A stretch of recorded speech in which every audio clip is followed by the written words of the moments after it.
Well, I have a very famous and, in fact, a celebrity in the APAC region, and you have to guess who that is. She is a basketball player. She is also a basketball coach.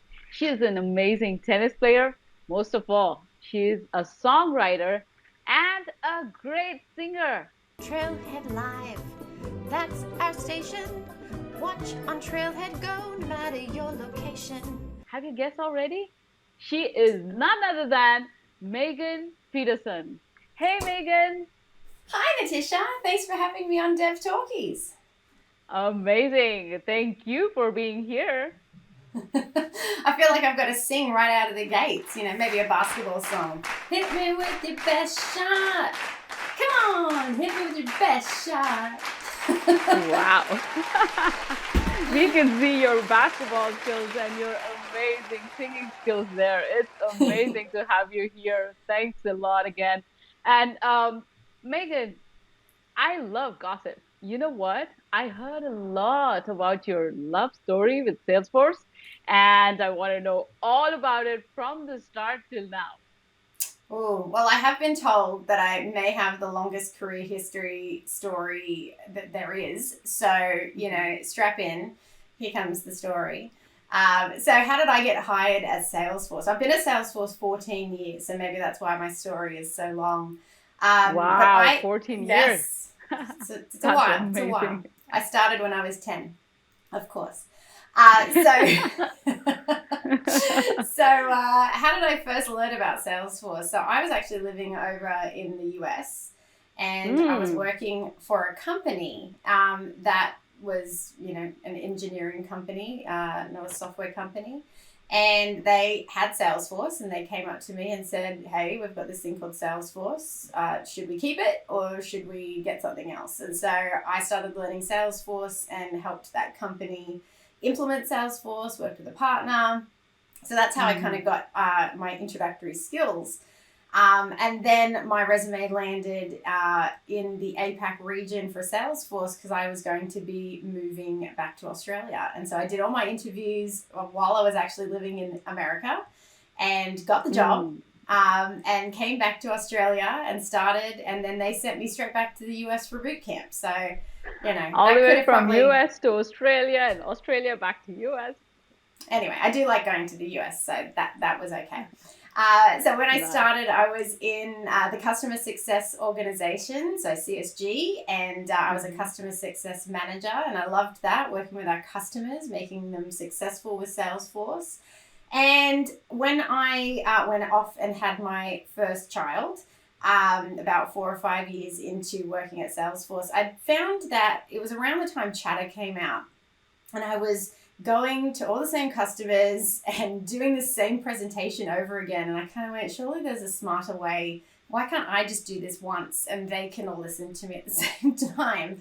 So I proposed when I came back from maternity leave that we kind of give me a unique role where we look at scaling programs across the region in APAC as well, because there wasn't a lot happening for the APAC region in our time zone. I'm a big proponent for global time zone love, right? So making sure that we have something in our local time zones. So I started running these webinars, which were just kind of like introductory Salesforce skills, kind of similar to like your Salesforce fundamentals that you find today. And that was successful, working with the Trailblazer community, created an APAC Success Central group that still exists today, talking with our community. And then by the time I came back from my second bout of maternity leave after having my daughter, that was a full team of people working on those scaled programs. So that was pretty cool. So I'd been in CSG for about 8 years at this point, though. And I got the opportunity to do the first admin keynote in the Southern Hemisphere, I think it was. So that was exciting. My first, I'd done presentations, but I hadn't keynoted something yet. So that was kind of my big opportunity on stage. And Jillian, now Bruce, who was Medill back then, she came out and she was getting me all prepped. And in that presentation was something about Trailhead. And I hadn't heard of it yet. It was in its first year at Salesforce, hadn't made its way to Australia yet. And I started engaging with the content, and I was like, this is so entertaining. And I was laughing, loving it. And I was like, I need to be on this team. Whoever this team is, I need to work with them. So as luck would have it, so Sarah Franklin was actually leading the admin marketing team at the time. And Adam Seligman was running Trailhead, and he came out to Australia to do the next admin keynote. And so I kind of said, hey, Adam, you need someone in APAC to look after Trailhead. And he said, you should send me a plan. And so I created this like a Trailhead badge that was why you should hire Megan Peterson. And turned it into a fun little Trailhead badge. I still have it somewhere today. It was pretty cute. And we want to see that. It's pretty cute, if I do say so myself. And in that time, Sarah actually, Adam left the business, and Sarah took over from Trailhead. So I was then talking with Sarah, like, Sarah, I want to work for Trailhead. And it just came down to a headcount issue. My Trailhead was just coming into market, so all our headcount was going to engineers. And so I kind of came back from Dreamforce, and I talked to Sarah, and she's like, we just need headcount. And so I came back from Dreamforce. I was like, okay, how do I get headcount? I'm going to go to the person running the region and ask them for headcount. I say this out loud, but it sounds really, really confident. And sometimes I can't believe I actually did this myself. But I set up a meeting and asked for advice from some of the direct reports to this person, because I hadn't met with him at the time before.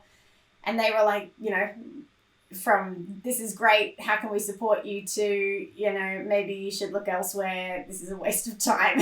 I was like, okay.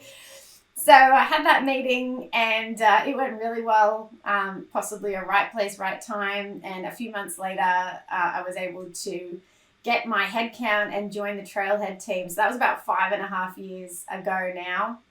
And I love being a part of that team, watching it evolve and grow, and getting back to my roots with the Trailblazer community. It's just always been parallel with everything I've done in my career here at Salesforce. And now, even as the team kind of evolves into more Trailblazer focus, it's, the community has just always been there and always been so strong. And it's great to be a part of that every day. Yeah, definitely. And you know what? You have an inspirational story. I was actually looking for a lot of gossip, but this inspired me. Your confidence and you coming into Trailhead, it's an amazing, fun team. This is really, really nice. I think if you have passion for something, go for it. Just keep trying. Definitely. Thanks a lot for that story, Megan. And coming to love for Trailhead and Salesforce, right? And Dreamforce has always been this magical thing. And I have been to one, but you have been to many. And I want to hear a lot about how your experience was at Dreamforce. Dreamforce has been amazing. I think my first Dreamforce was back when they announced Chatter. So that was probably I don't even know when that was. How long was it? How long ago was it? I don't know. Someone out there is screaming down the camera that they know the year that it was, but I don't. Maybe 2014? I don't remember. No worries. So I went then, and I was blown away by how big it was, and just how much it truly takes over San Francisco, and just how many people are there.